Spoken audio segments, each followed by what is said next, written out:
आप सभी को तीज की अत्यंत शुभकामनाएं और बधाई। तीज जहां एक ओर स्त्रियों के अखंड सौभाग्य का व्रत है, वहीं दूसरी ओर यह हमें ईश्वर की अपार और विराट सत्ता से जोड़ता है। शिव और पार्वती के अखंड और अनन्य प्रेम से बुनी गई तीज व्रत की कथा आज भी हमारे हृदय में पति और परिवार के प्रति उल्लास और प्रेम जगाती है। पार्वती की अखंड और विशिष्ट तपस्या ने शिव जैसे महान तपस्वी को पति रूप में पाया। तीज व्रत के मूल में यही कथा है। पार्वती ने जैसे शिव को पाया, वैसे ही स्त्रियां अपने अखंड सौभाग्य के लिए तीज व्रत और अन्य इसी प्रकार के कई व्रतों को करती हैं। हमारी वैदिक संस्कृति की जो विराट परंपरा है, उसकी विशिष्टता यहाँ इस तथ्य में भी दिखती है कि जहाँ स्त्री अखंड सौभाग्य के इस व्रत को करती हुई अपने पति के अच्छे स्वास्थ्य और उनकी आयु की कामना करती है, वहीं दूसरी ओर निर्जल व्रत रखकर अन्न और फल का भी त्याग करके जहाँ एक ओर वो अपने स्वास्थ्य को भी उन्नति की ओर ले जाती है, वहीं दूसरी ओर अपने मन को भी विशिष्ट कामनाओं से युक्त करती है। हमारी विराट वैदिक परंपरा में जब हम विवाह सूक्त को पढ़ते हैं, वहाँ एक मंत्र है। आज तीज के इस शुभ अवसर पर हमें उस मंत्र का मनन और चिंतन अवश्य करना चाहिए। कौन सा है वो मंत्र, आइए जानते हैं।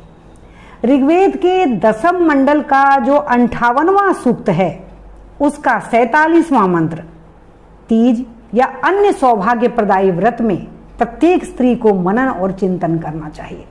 और आज की इस विराट परंपरा में, आज के इस वर्तमान समय में कई पुरुष भी अपनी पत्नी के साथ निर्जल उपवास करते हैं।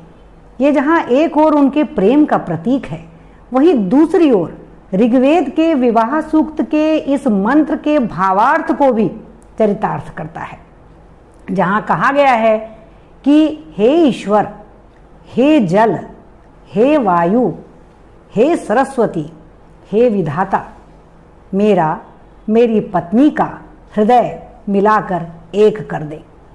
जहाँ पति और पत्नी विवाह के पश्चात ईश्वर के सामने हाथ जोड़कर यह प्रार्थना करते हैं कि हे ईश्वर, हम दोनों के हृदय को आप वैसे ही मिला दें जैसे दो विपरीत धाराओं से आता हुआ जल प्रवाह मिलकर एक हो जाता है।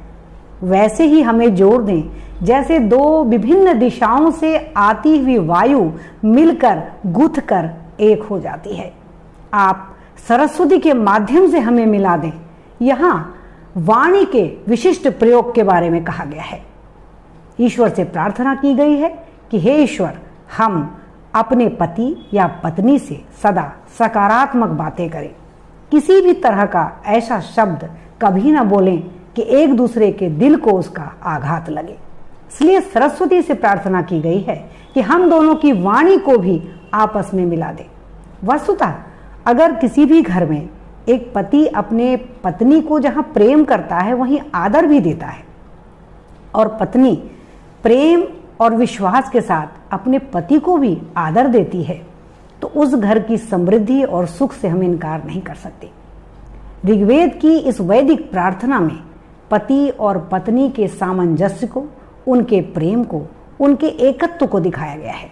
आज तीज के इस शुभ अवसर पर जब हम अपने पति के सौभाग्य, अपने पति की लंबी आयु, उनके अच्छे स्वास्थ्य की कामना करते हैं, अखंड सौभाग्य के लिए ईश्वर से प्रार्थना करते हैं, ऐसे में ये प्रार्थना, इसका चिंतन मनन भी अत्यंत आवश्यक है कि हे ईश्वर, हे विधाता, हम दोनों के हृदय को जल, वायु और वाणी के द्वारा इस तरह संयुक्त कर दें कि हम एक अटूट बंधन में बंध जाएं और संतान, पुत्र, पौत्र आदि के साथ सुखपूर्वक 100 वर्षों तक एक दूसरे का साथ निभाएं।